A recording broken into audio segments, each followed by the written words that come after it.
नमस्कार, मैं एनके सिंह। आज दुनिया का सबसे बड़ा सवाल क्या है? सवाल है कि क्या अमेरिका अपना GPU-57 सबसे ताकतवर बम, जो कन्वेंशनल बम होते हैं, न्यूक्लियर नहीं, वो ईरान पे दागेगा? क्या ट्रंप ने फैसला ले लिया है? और क्या ईरान को पूरी तरह बर्बाद किया जाएगा? जरा आप सोचिए, कौन-कौन ईरान को बर्बाद कर रहा है? अमेरिका, जिसके पास न्यूक्लियर बम्स का जखीरा है। इज़राइल, जिसने अघोषित रूप से कहा जाता है कि 300 न्यूक्लियर बम है और उसने अघोषित तो रखा है, लेकिन घोषणा भी कर दी है, इशारे भी कर दिए हैं कि मेरे पास है, कोई ऐतराज नहीं है। दोनों के पास बम है, लेकिन ईरान को बर्बाद इसलिए करने जा रहे हैं कि ईरान बम ना बना सके, न्यूक्लियर बम ना बने। यार कितना बड़ा लॉजिकल फैलेसी है कि दुनिया कोई दो ताकतवर देश और उसके पीछे सब डरे बैठे हैं। हम सब डरे बैठे हैं कि अब अमेरिका है तो हम कर क्या सकते हैं। और आज मुश्किल क्या है? दरअसल इज़राइल फंस गया है। इज़राइल ने जब ये हमला शुरू किया तो उसको लगा कि अपने मिसाइल से ये सब कुछ तबाह कर देगा। और ये बात सही है कि नतांज में जो यूनिट है, दरअसल ईरान की 5 यूनिट्स हैं, जिसमें कि न्यूक्लियर संवर्धन होता है, न्यूक्लियर एनरिचमेंट होता है, जिसमें एक रिसर्च यूनिट है, एक है जो सप्लाई करती है यूरेनियम को और यूरेनियम हेक्साफ्लोराइड के रूप में, और बाकी जो है 3 वो यूरेनियम एनरिचमेंट है। इन्होंने जब हमला किया मिसाइल से नतांज पे, तो नतांज भी काफी सुरक्षित है, लेकिन ये माना जा रहा है कि उसको डैमेज हुआ है। लेकिन ये फर्स्ट मामला यहां गया है कि अगर ये चाहेंगे कि ये फर्दों के यूनिट को, जो सबसे ताकतवर है और जो पहाड़ों के बीच में बना है और जिसके बारे में आईएईए का कहना है, जो इंटरनेशनल एटॉमिक एनर्जी कमीशन है, जो यूएन से संस्तुति प्राप्त है, उसका कहना है कि साहब यहां 83.7% यूरेनियम इनरिचमेंट हो, मतलब कि बम ग्रेड का यूरेनियम बन गया है। और ये बात 2000 मार्च 2023 की रिपोर्ट में था। अब जरा गौर कीजिएगा, ये पहाड़ों के बीच में है। मिसाइल जितने भी इजराइल के हैं, चाहे सारे के सारे वो लगा दे, ये टूटने नहीं जा रहा है, ये बर्बाद नहीं हो सकता।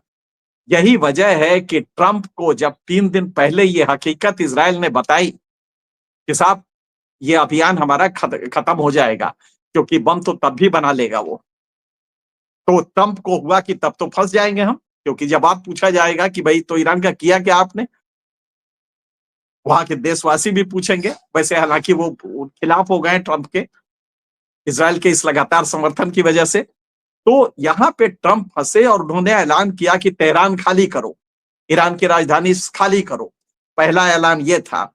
उसके बाद उन्होंने कहा कि नेशनल सिक्योरिटी काउंसिल की मीटिंग इमीडिएटली बुलाई जाए और हम G7 के मीटिंग से कनाडा से लौटेंगे, फौरन बात करेंगे।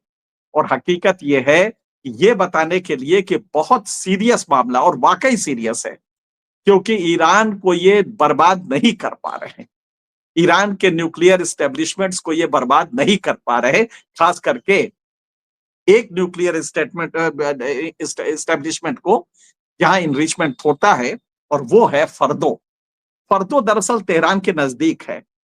आपने देखा होगा कि जो 3 यूनिट्स हैं, उसमें से नतांज जो है वो करीब 150 किलोमीटर दूर है, ये 100 किलोमीटर दूर है फर्दो, जो कि सबसे स्ट्रॉन्ग यूनिट है। कहने को वो 20% इनरिचमेंट करती है, लेकिन हकीकत यह है कि वो 85% तक कर लेती है, जो कि वेपन ग्रेड का यूरेनियम संवर्धन हो सकता है। वहां पे इतनी सेंट्रीफ्यूज मशीन्स हैं। अब इनको बर्बाद करना इजराइल के लिए बेहद नामुमकिन था लगभग। अब उसने किया क्या? भारत, दुनिया में सिर्फ अमेरिका ही एक ऐसा देश है जिसके पास सबसे ताकतवर कन्वेंशनल बम है। वैसे तो तमाम बम है उसके पास, लेकिन नॉन न्यूक्लियर बम, जिसमें न्यूक्लियर नहीं है लेकिन सबसे ताकतवर है। और जानते हैं इस बम का वजन इसका नाम क्या है? पहले तो ये बता दे।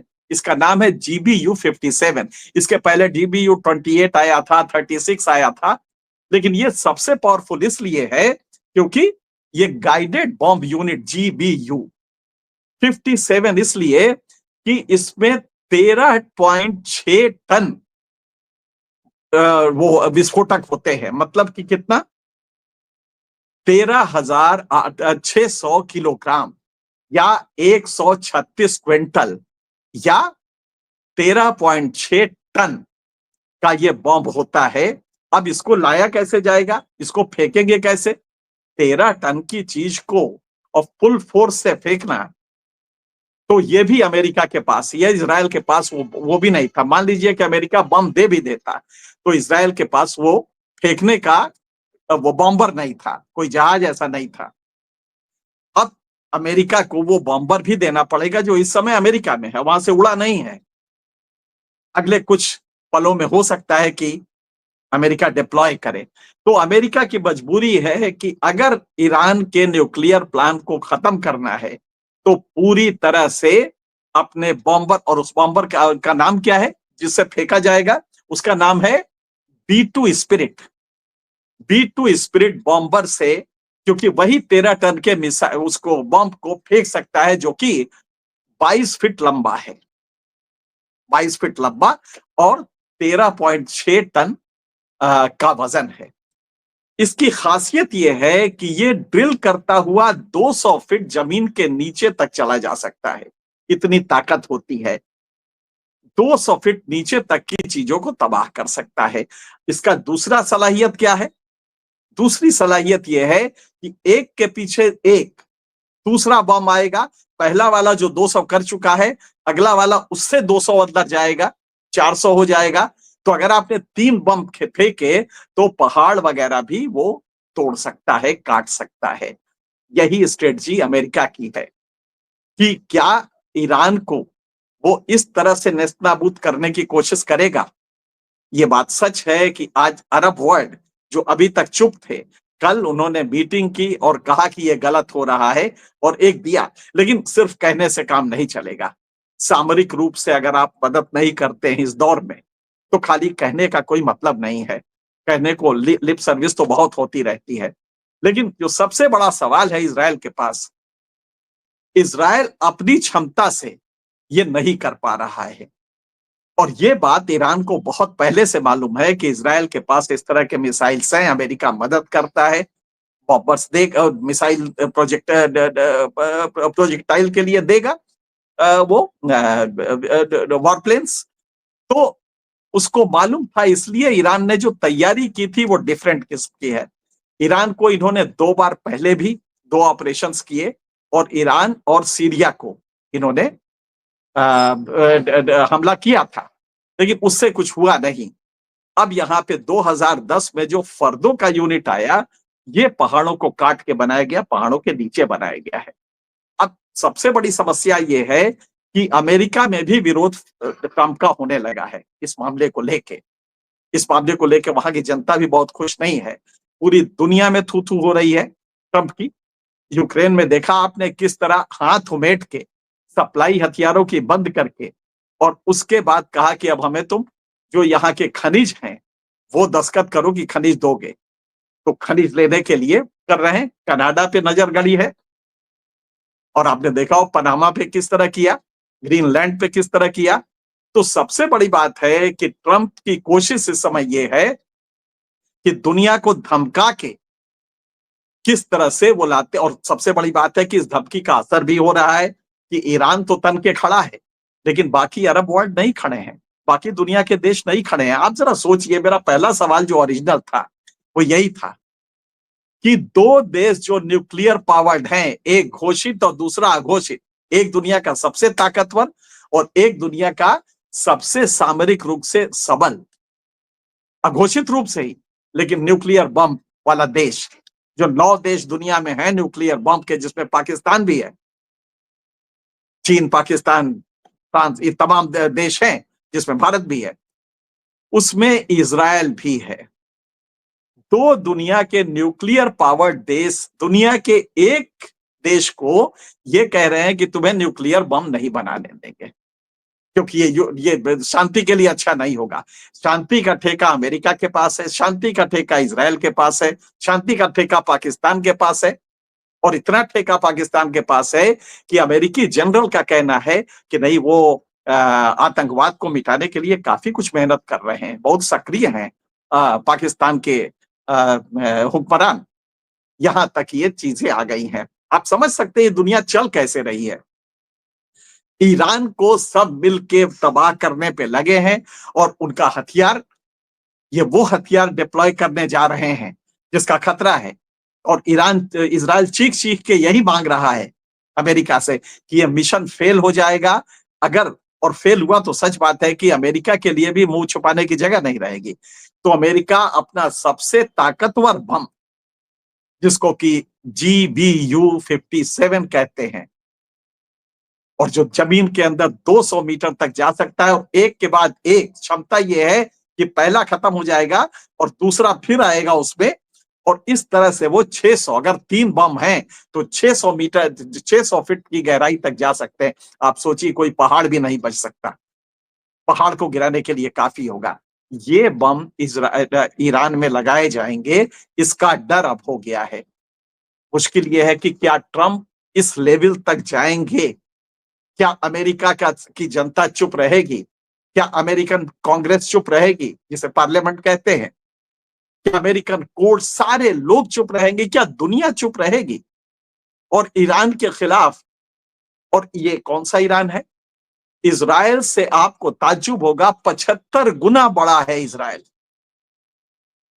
इजराइल से आबादी 10 गुनी बड़ी है, हालांकि दोनों का जीडीपी लगभग बराबर है। आज ईरान, आप ताज्जुब करेंगे इजराइल कितना बड़ा है। इजराइल गुजरात के कच्छ जिले का आधा भी नहीं है। एक जिले का, भारत के कच्छ जिले का आधा भी नहीं है। कच्छ का पूरा क्षेत्रफल जो है वो 46,000 वर्ग किलोमीटर का है। इजराइल 21,000 वर्ग किलोमीटर का है। लेकिन वो पूरी दुनिया में अमेरिका के साथ मिलकर बादशाहत कर रहा है, और सब देख रहे हैं, सब देख रहे हैं कि ईरान को किस तरह से बर्बाद किया जा रहा है, नेस्तनाबूद किया जा रहा है, जमींदोज किया जा रहा है, और खुलेआम बम से किया जा रहा है। सिर्फ एक ग्राउंड पे, इसको बम नहीं बनाने देंगे। पाकिस्तान को कब आपने रोका? आपके सामने मुंह चिढ़ाता हुआ बना ले गया। आज उसके पास 172 बम हैं। आपने क्या कर लिया उसका? उसके लिए कभी प्रूफ नहीं मांगा। आज आप भारत से प्रूफ मांगते हैं पहलगांव के लिए, लेकिन उसके लिए प्रूफ नहीं मांगा। पाकिस्तान जब बम बना रहा है, दूसरी तरफ अगर ईरान बना रहा है तो बगल में आपके इजराइल ने बनाया है, और इजराइल को आपने कभी कुछ नहीं कहा जब बना, बल्कि मदद की आपने। इजराइल बनाए तो चलेगा, लेकिन ईरान बनाएगा तो बम तो नेस्तनाबूद कर देंगे। उसके लिए हम सबसे बड़ा बम जो हमारा है, 13.6 टन का बम, हम उसको भी गिराने को तैयार है। आपको ये देख के कैसा लगता है? कोई ताज्जुब नहीं कि ट्रंप ये हरकत अगले कुछ घंटों में करे, अगले कुछ घंटों में, या 1 या 2 दिन में करे, क्योंकि ट्रंप की इज्जत का सवाल हो गया है कि अगर ईरान बर्बाद नहीं हुआ, ईरान का न्यूक्लियर प्रोग्राम बर्बाद नहीं हुआ, ईरान के रिएक्टर्स बर्बाद नहीं हुए, ईरान के इनरिचमेंट प्लांट्स बर्बाद नहीं हुए, जो यूरेनियम को इनरिच करके और न्यूक्लियर ग्रेड बम बना रहे हैं, क्योंकि उसके लिए 90% चाहिए। और हकीकत यह है कि इनका जो एक प्लांट है ईरान का, उस पर अभी नजर नहीं है इनकी, पता नहीं उसके कारण क्या है, लेकिन उस पर नजर नहीं है। अगर उसको, क्योंकि वो सप्लाई करता है इन दोनों को यूरेनियम हेक्साफ्लोराइड बना के, वो इनको इन दोनों प्लांट्स को सप्लाई करता है, उस पर भी नजर नहीं है। हमें लगता है कि जो अगला अमेरिका का कदम होगा, उसमें इन सारे इस्टेब्लिशमेंट्स को ये नेस्तनाबूद करना चाहेंगे।